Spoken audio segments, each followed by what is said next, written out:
Hey guys, Justin Nelson here. Another podcast of the Leverage Podcast out of our brand new studio here in Dallas, Texas. I know I've said that a few times. We're still working out all of the kinks and all the different technology. But with that being said, we got Jim out of Nashville, Tennessee. If you guys know my background, that's where I met my wife, or what I say, I tricked my wife into, marrying me, and a whole bunch of other crazy stories. A lot of you probably came to some of my crazy wild masterminds out in Nashville on Broadway. So maybe we'll see what wild things Jim's done out in the Nashville scene, if he's done anything crazy.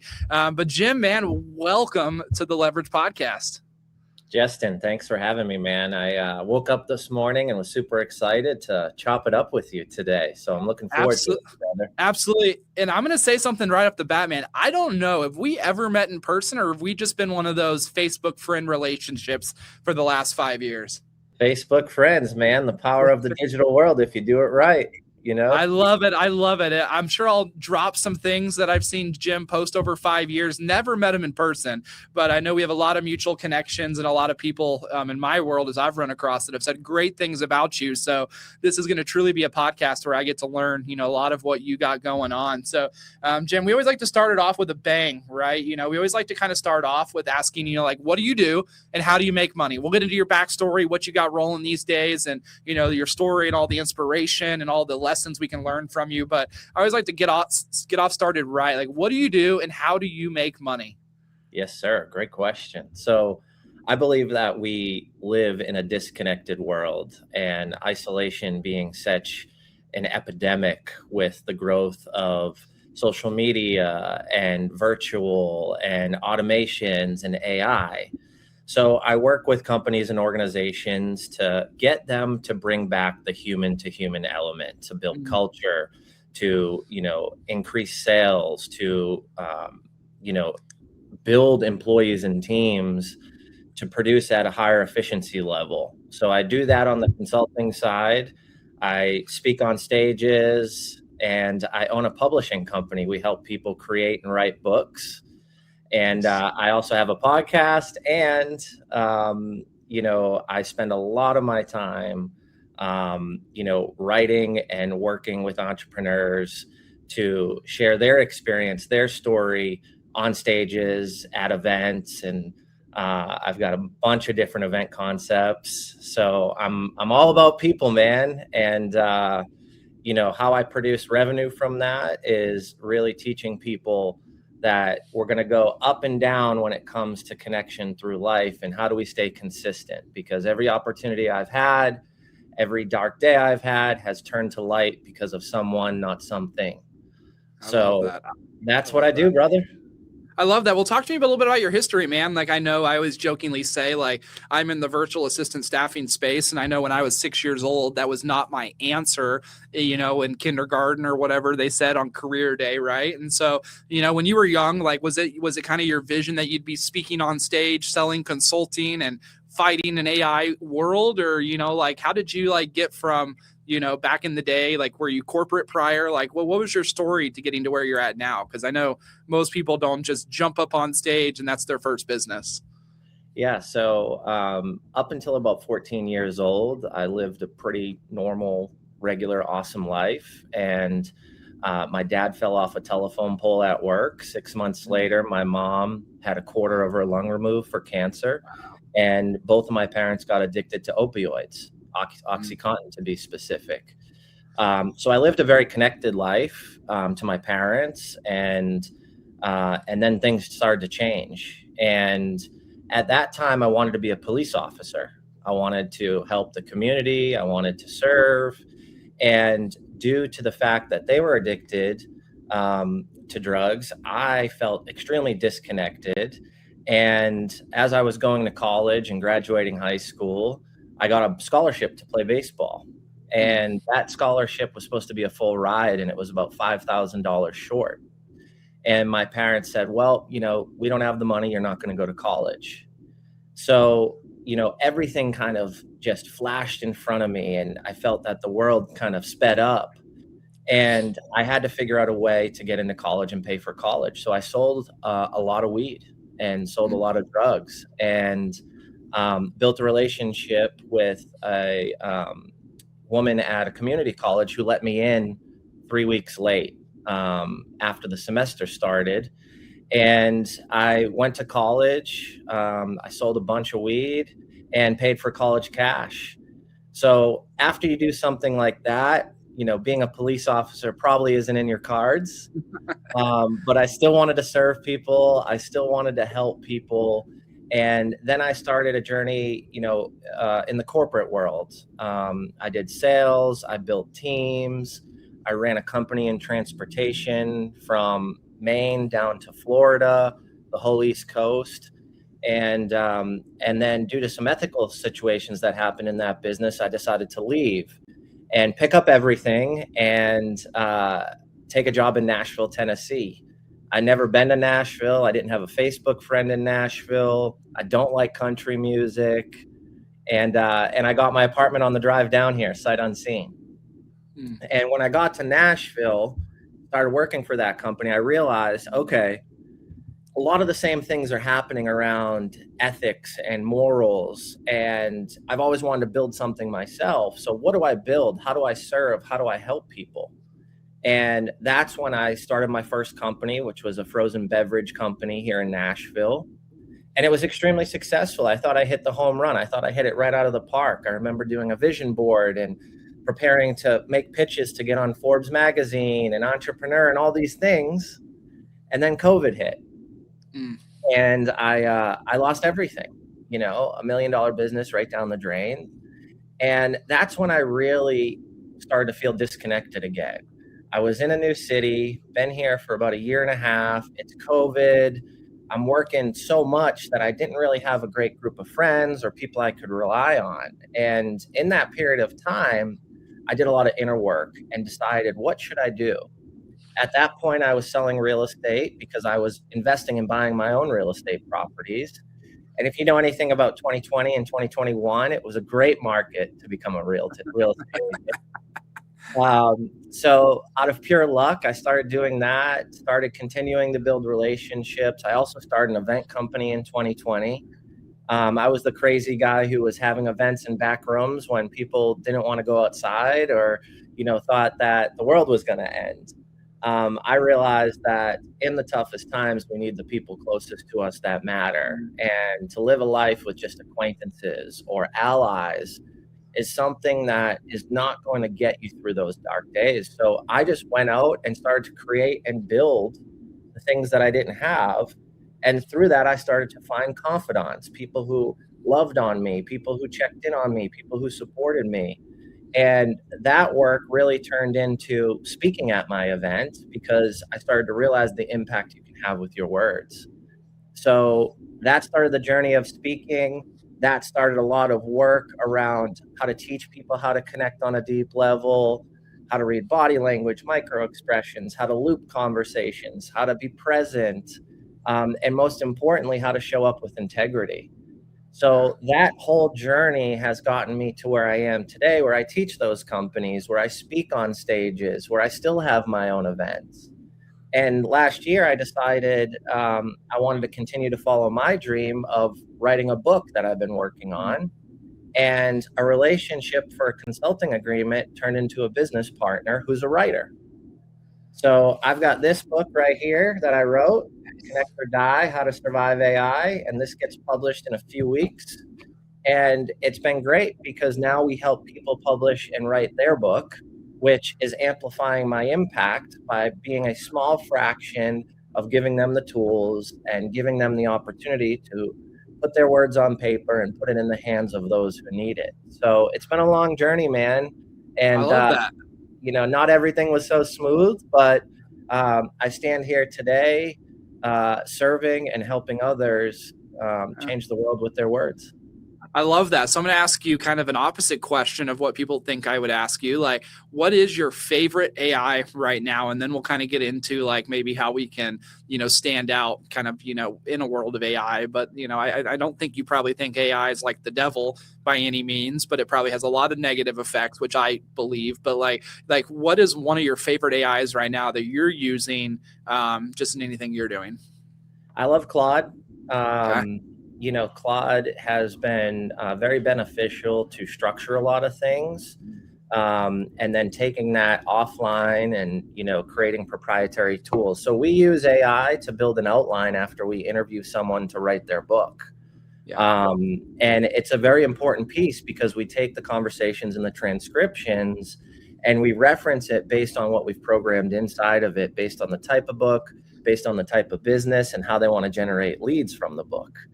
And then our motto in our company is start human and end human, right? So it starts with a conversation. We use a tool to build an outline. We rewrite the book human, and then we build systems to humanize it and get it out in the marketplace. I love that. I love that. So now talk to me kind of about the opposite. Like how are you having people in their day-to-day business? 'Cause I'm sure you work with businesses. When you say consulting, right? I don't know if you're consulting just one niche or if you're consulting a wide variety of businesses. But either way, like, what would you say is like the common thing that people are doing wrong with AI when it comes to, there's probably people that AI everything and you're like, this is just AI slop, like it's a terrible experience. You probably have some people trying to mix it in and what's the biggest mistake you see people using AI right now for? They're outsourcing their own genius. They're saying, wow, I could never do this, or I didn't know all this information and this is so great. And then they leverage and utilize the tool without any editing. And I think the biggest thing that I see is it reduces the heart-to-heart connection, whether you're writing copy, whether you're writing a book, social media, building scripts to shoot video, to market. The stories that you have inside you, the experiences, the connection to your own words is the foundation of what you're putting out there in the marketing world, what you're putting out there to your teams, whether it's a memo, whether it's an email. I think that we are jeopardizing our unique ability, and AI doesn't have a heart and a soul. So trying to talk from your heart to the heart of an employee, to the heart of a potential client, and just using what AI gives you, you're missing a lot of the best juice and you're not getting the full squeeze. So I would use it, I would frame it, I would research, but I would really question what you put out there in front of your team and in front of your clients to ensure that it came from your heart and you truly believe it. I think we're using speed and we live in a fast-paced world, but we're losing depth in that process. That makes sense. That makes sense. I love that. Now I want to go down two different routes because my brain's just going a million miles an hour. Route number one, I want to talk to a little bit about like your speaking, right? I'm sure you use speaking for lots of things. I know it's a great lead acquisition. At least it was in my career. I got to meet a lot of my clients. And, for me, I was in a little bit of consulting too. Like our VA company grew on speaking 200 plus days a year. So I'd love to talk about, kind of like speaking, using it, for acquisition in that standpoint. So let's maybe start there and then we'll go to my next question. So talk to me just in general. I would love to know like pros, cons, just all the things speaking. Yeah, I think the biggest pro is when you put your foot on that stage and someone gives you a microphone, you immediately define authority, right? Someone can not even know your name, not know your background, but they're attentive to what's coming out of your mouth. So I think it's one of the best ways to give yourself authority or define authority before you even open your mouth. The other thing that I would say that's a pro is you can change people's lives because they're giving you that authority. They're open, they're consuming, they're hungry for what's coming out of your mouth. And to get that level of attention, focus, and commitment from a stage, you have a duty and that you have to fulfill. And if you are saying things for your own benefit, not the audience, if you're not speaking from your heart to hit their heart, you can get on as many stages as you want and never get the leads, never get the follow-ups, never get the inbound. But if you do it right and you do it because you want to serve and because you care and you want to help people and impact them, the leads continue to be endless at that point. I love that. The negative or the con that I would say is in my speaking career, I've got a 3.5-year-old and a 1.5-year-old. And, I started speaking. I did 68 speaking gigs early in my career. My daughter was one. She's been to 9 states before she was 1 year old, traveling with me and my wife. And, I had a big conference I was doing. The next day I did a TED Talk. And my wife came to me and she said, I'd like this experience to be different for our son. So I think there's a realization behind speaking and traveling and, 200 nights for you. I'm sure you kind of felt it, whether it was with, your health or your mental, or you just felt like you're always in a different airport eating, different foods. There's a realization to that and a reality. So for me, I took 10 months off. And a lot of people, my coach at the time, I actually had let him go because of this, but he's like, you got to keep going. You just had a conference. You just did a TED Talk. You have all this momentum. And I had to make a hard decision. Do I want to be the person who talks about connection while I destroy the connection with my wife and with my daughter? Because that doesn't feel good. That doesn't feel authentic. That doesn't feel real. So I took time off. And a lot of people were like, you're going to lose the momentum. This is your time. And I think the hardest part is being okay with understanding that there's stages that are always going to be available. And, is it the right time for you to be a speaker? Is it the right time for you to travel consistently? Is it the right time in your personal life and your business? And in that moment for me, the most important thing was my marriage. The most important thing was my daughter and my newly born son. So I think that would be the biggest con for me. That's the only thing that I've always got to keep in perspective. At what point do I take care of what's important to me and my family, rather than outsourcing that importance to the people in the audience with what they need at the moment? That makes sense. So if we got some people here watching that are like, all right, I'm single, I have no family, I have the time to grind out some stages and build relationships. Like, what advice would you give them in terms of going out to find stages? Like, I know my advice I give them, but it's a little radical and a little crazy sometimes. So like, I'd love to hear your perspective, not knowing my perspective of like, how would you tell them to go find stages? I think a lot of times people might, undershoot their ability. They're like, I'm going to try and go speak to an audience of 2, and some might go, apply for 20,000 person TED Talks and never get one. So they never get started. So like, how would you have them go find stages? The fastest way, I think, to get on a stage is to build relationships with the right target market. So who's doing events? What companies do you feel called to serve and help? What industries? And then go hunt, man.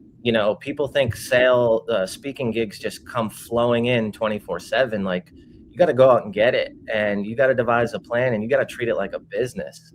You're not Ed Milet. You haven't built, millions of dollars and multiple companies and, are spending 400,000 on your brand and have a top podcast. Like, if you run the same play as the big guys and gals, you're going to fail. And you got to put in the work, and you got to treat it like a true business. The other thing I would say is, what's the most important thing to you that you had to learn in the hardest way? And it's probably relatable. I would actually say 100% it's relatable to a lot of people. And then the other thing was just, go take some risks, man. Swing the bat, like take some shots. I created a goal. I went to a TEDx talk, the only TEDx talk I've ever been to. Everybody went to lunch. I got up on the red circle. I said, I'm going to go and be on this stage in 12 months. And I went and did the work and got it. It's a business, man. Like, you got to go grind. You got to go hustle. You got to go get it. And if you want it, that's the only thing that's going to serve you best in those moments. I love that. Now so they go out, grind, they get it. Like, what, for someone that's got good ethics, right? They're going on stage. They know that their product, what they do, has lasting impact, right? So there's no problems there. They got a good offer. They have whatever. I see a lot of speakers that follow my advice and the same advice that you have, right? Like, they get the stage and then they get up there, and I see one or two things happen. I see they either talk about their story for an hour, bore the audience, and then they try and jam a pitch into the end, and it's like, well, what was that, right? Or number 2, I feel like they just pitch their product the entire time and it feels like a pitch, right? And they don't get time to be personalized. So like, do you have like a methodology of like, I know I've learned from people like Pete Vargas and 10X Stages. And, back in the day, you mentioned Ed Milet. Like, I know I went to like 10 of his talks and, was able to kind of piece and part together a framework. So like, even if you oversimplify it for our audience, do you have like a general, if you had a 1 hour talk, I know you're probably about to go, I think you said talk on a stage here in just a few minutes after our podcast, like, is there like you do 10 minutes of this and 20 minutes of this? Like, I know you and I might feel it out more nowadays. We can do it off a whim. We don't have probably as much like, exactness to our talk and plan, but maybe you do. Like, how would you plan that out? If it's your first stage, big stage, you think you have some opportunity for sales, but you don't want to focus too much on that. And you're just like, what do I do? Totally. Great question, man. So, a powerful opener, right? What are you actually going to give the audience, I think is important. Tell them the journey you're about to bring them on. And then, tell your personal story and then tie it directly back to 2 or 3 lessons. If you just take all the time to tell your story, or you spend too much time on it, and depending on if it's a comeback story, depending on if it's a struggle story, you're going to bring the audience down here and they're going to feel sad or guilty, or you got to bring them back up. And the people in that audience are there for a reason. They're there for them. So you've got to put your mindset into the what's in it for them.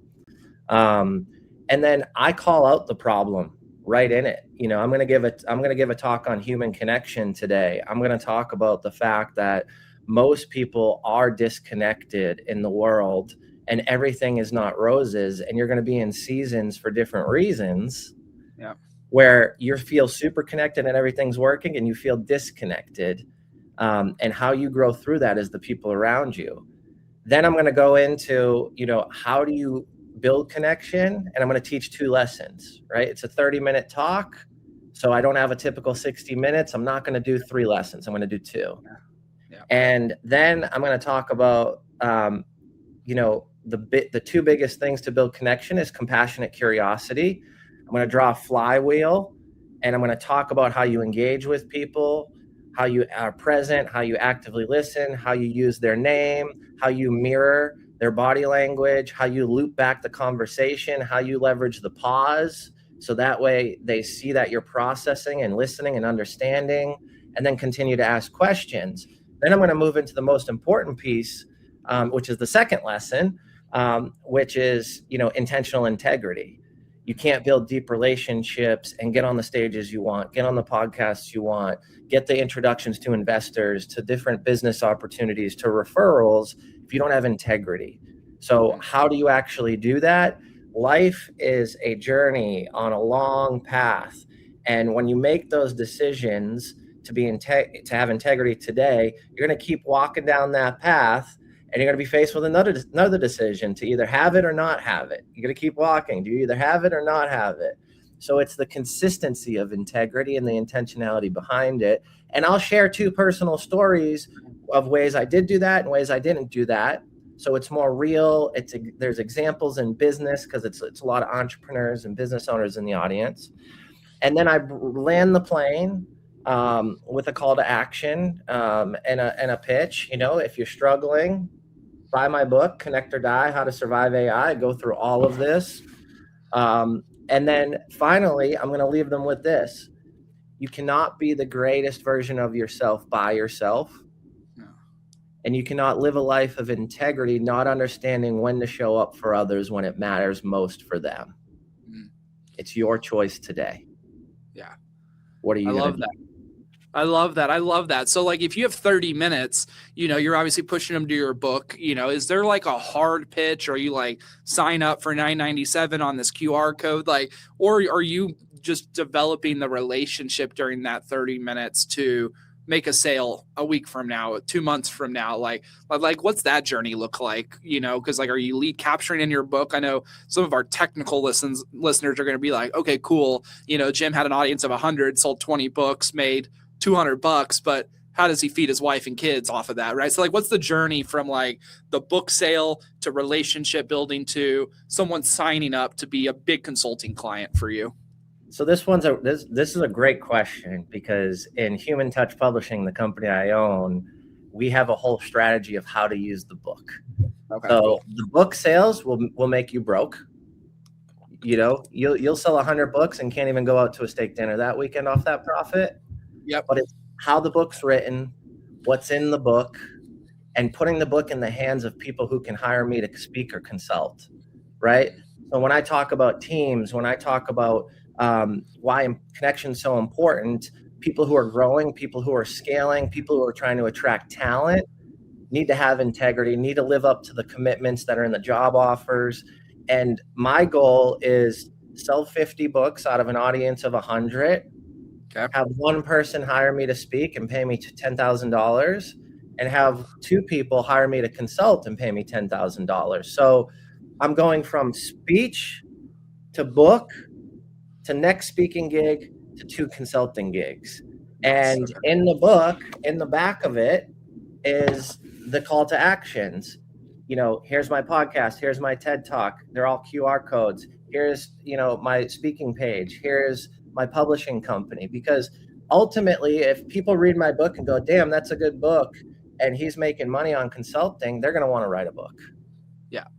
So I've got like 4 offers in the book, but I use the book as the tool to broker the deeper relationship. Because ultimately, if someone comes to me and says, hey, I want to hire you, and it's between me and someone else to hire me for these consulting services, and they read my book and I'm an author, I'm going to win that deal 10 out of 10. They already know me. They know my heart. They know my skills. And now they're like, dude, come do this for us. Where that other person just has a pitch deck. That other person just has a Zoom call. I love that.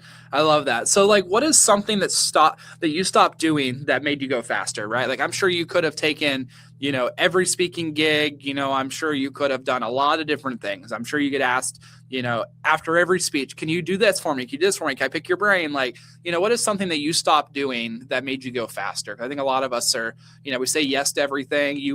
I know when I was speaking and doing 200 nights a year, you know, every place I went, they'd invite you for a steak dinner, you know, a night out of drinking. And then, you know, about 180 days into the year, and I'm still recovering from it now 2 years later. I'm like, all right, I've gained 100 pounds. You know, I can barely walk up the stairs because I had 200 steak dinners, which I felt like I had to say yes to every time because I was new to that city. So like for me, that was huge. I lost some weight just by saying no to a steak dinner, which sounds crazy. But like for you, like what was that? Like, and it doesn't have to be about speaking. It can be about anything. What was something you stopped doing that made you go faster? I stopped helping the people that didn't want to help themselves. You know, a lot of people want to jump on a call. A lot of people just want. And if there's not a win-win, then we both lose. Yeah. So asking the right questions, you know, asking what someone's dream is, why they're doing the thing they do. And if it's all about them making money, it's all about them, you know, getting as much as possible, then I'm already understanding that we're not aligned. So I won't do a free call. The other thing that I did, and Tim Story had told me this before he came on my mastermind. He had told me, when you give stuff away for free, whether it's speaking, whether it's calls, whether it's coaching, whatever it is, you're giving your time, but most importantly, you're giving your energy. Create a budget for the year. And that's your charity budget. Maybe you give to, you know, Make-A-Wish, $20,000 a year. Maybe you donate $10,000 here for this other cause. Well, how much money are you going to give away to helping people grow or helping them with your specific services? And once I attached a number to that, I didn't have guilt saying no. I knew where I was on the tracker, reaching the capacity for the 12 months. And it just allowed me to say no, because I've already put on an Excel document how much I've helped people and how much money I've given away already. And I'm happy to do it. And I'm always happy to look at the numbers and increase them if it makes sense. But at what point am I putting out too much and not servicing and helping myself? I love that. I love that. So like, man, like what's next? Obviously you've gone through the cycle of ton of speaking, you know, you took some time off the road. I love that. I took a whole year off the road myself just to go, I have to just completely go off the road and learn a new way to acquire business and build relationships. And That's why our podcast got started many years ago. So like, like what's next? I mean, I'm sure you could probably slow down and, kind of cruise and use the relationship you have now. But like, what motivates you on a 2:35 Central Time on a Tuesday afternoon to be speaking at a random event when you could just be chilling at home? Like what? So, you could go home, hang out with the family all day long. Like why keep going? Why still grow?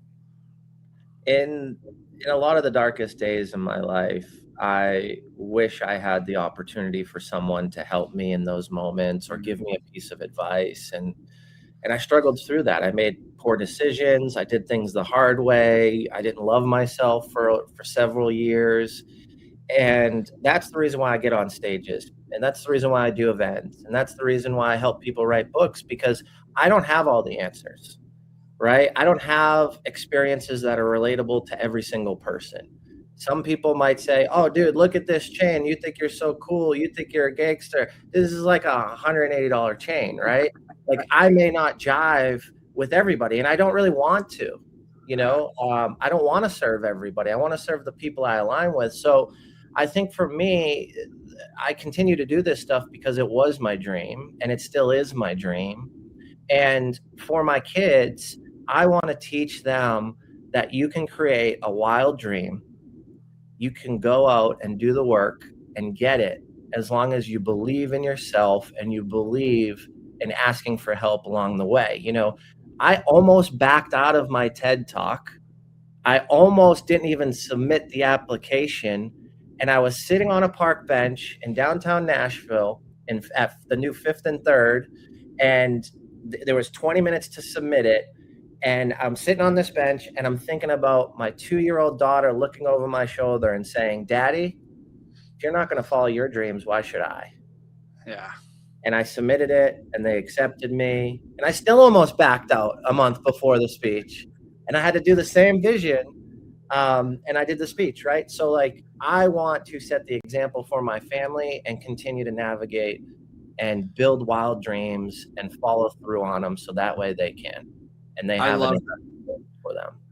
I love that. Well, I always like to end the podcast, and I want to make sure you have plenty of time to go change the world and speak here in just a few minutes. But kind of a wrapping question for me is like be selfish, right? I think a lot of times people will put us on a pedestal of authority for being on stage and, for writing a book. And, while a lot of that's deserved, right? A lot of it's kind of crazy. Like I put on my pants same way my audience members put on their pants. We're just the same, same stories, same beginnings. Maybe a lot of times we're in our positions because we just took more action. Right. And so one of the things I always like to ask our guests, and I'm going to ask you, obviously below here, they can find, how to hire you for consulting, and I'll put all the links down here, and how to go buy books from you and all that fun stuff. But as far as an ask, what is something that you are looking for in the world, whether it's a connection, a stage, a certain industry to consult? Like, what is one selfish ask that you can ask? And I don't even think it's selfish. I just say that because most people understand what I'm asking now is be selfish.